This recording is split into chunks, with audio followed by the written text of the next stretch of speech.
अस्सलाम वालेकुम dear students. आज का हमारा टॉपिक एक इम्पॉर्टेंट लॉन्ग क्वेश्चन है 18.8 operational amplifier as a inverting amplifier. Operational amplifier में दो इनपुट टर्मिनल होते हैं, एक नेगेटिव सिंबल से जिसको हम इन्वर्टिंग इनपुट टर्मिनल कहते हैं और एक को पॉजिटिव सिंबल से डिनोट किया जाता है जिसको हम नॉन इन्वर्टिंग इनपुट टर्मिनल कहते हैं। इसके अलावा दो वर्टिकल लाइंस यहाँ पे शो की जाती हैं जो कि बाइसिंग वोल्टेज पॉजिटिव वीसीसी और नेगेटिव वीसीसी को शो करती हैं और एक आउटपुट टर्मिनल है। चूंकि हमने इनपुट देनी है इन्वर्टिंग टर्मिनल को, क्योंकि हमें आउटपुट चाहिए इन्वर्टिंग एम्पलीफाइड, इसलिए यहाँ पे एक वी इन के नाम से इनपुट पोटेंशियल लगाया गया है जिसकी दूसरी साइड ग्राउंड की गई है। यहाँ से इनपुट के बाद अगर आप फॉरवर्ड मूव करें तो एक एक्सटर्नल रेजिस्टेंस R1 आपको नजर आ रही है जो कि R1 के थ्रू जाते हुए आगे इन्वर्टिंग टर्मिनल के साथ कनेक्ट होता है। एक और इससे लिंक लिया जाता है जिसके आगे R2 कनेक्ट किया हुआ है और उसे आउटपुट वाले रास्ते पे कनेक्ट किया है।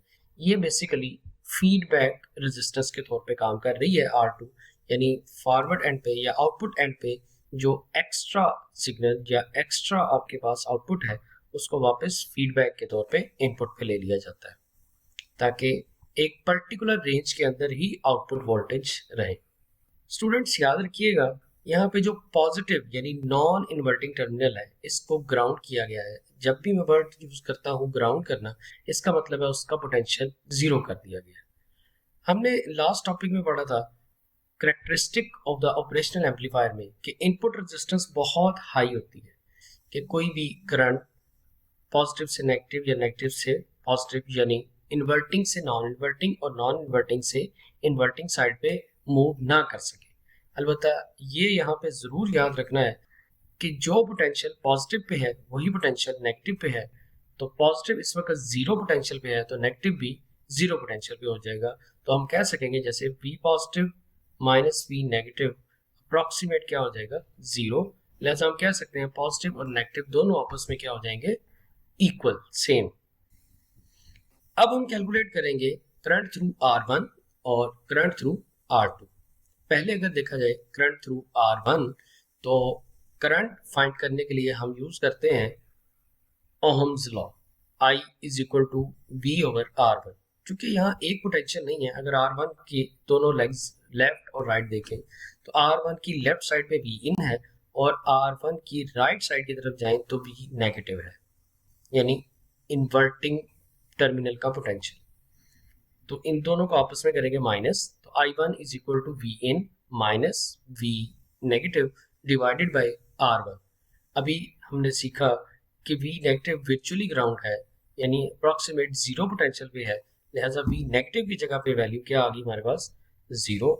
तो I1 यानी R1 रेजिस्टर के थ्रू फ्लो होने वाला जो करंट है वो हो गया V in over R1। Similarly R2 resistor को जब देखते हैं तो उसकी लेफ्ट साइड पे कनेक्टेड है नेगेटिव टर्मिनल और यानी V नेगेटिव, जो कि अभी कहा कि जीरो पोटेंशियल पे है, और R2 के राइट साइड पे देखें तो आउटपुट टर्मिनल कनेक्टेड है।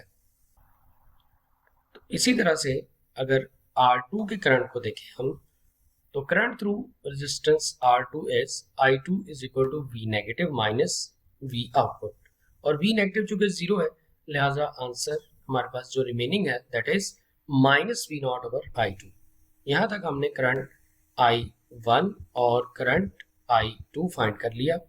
अब किरचॉफ करंट रूल लगाते हुए कि I1 current must be equal to I2, हम इनकी वैल्यूज प्लेस करते हैं। I1 इक्वल है V इन ओवर R1 और I2 इक्वल है minus V out over R2। Rearrange करने के बाद इक्वेशन बनती है V output over V input equal to minus R2 over R1, जो कि आउटपुट ओवर इनपुट की रेशो ही basically gain of the amplifier होता है, जिसके लिए हम सिंबल यूज कर रहे हैं कैपिटल G। और ऑपरेशनल एम्पलीफायर की फाइनल इक्वेशन हमारे पास आती है माइनस R2 ओवर R1। यहाँ पे नेगेटिव सिंबल वही सेम बात बता रहा है कि हमारा जो आउटपुट सिग्नल होगा वो 180 फेज शिफ्ट हो चुका होगा, यानी पॉजिटिव साइड नेगेटिव और नेगेटिव साइड पॉजिटिव हो चुकी होगी और एम्पलीफाइड सिग्नल मिलेगा। और दूसरी चीज, ये जो गेन है यहाँ पे हमें इन्वर्टिंग एम्पलीफायर में मिल रहा है ये किसी भी यानी एम्पलीफायर के किसी भी इंटरनल स्ट्रक्चर के ऊपर डिपेंड नहीं करता। इस एम्पलीफायर में जो कुछ भी अंदर लगा है उसके ऊपर डिपेंड नहीं करता। ये सिर्फ और सिर्फ डिपेंड करता है हमारी एक्सटर्नल रेजिस्टेंसेस के ऊपर। ये था जी आज का हमारा लॉन्ग क्वेश्चन, बहुत इंपॉर्टेंट है बोर्ड के हवाले से, इसे बहुत अच्छे से तैयार कीजिएगा। अल्लाह हाफिज़।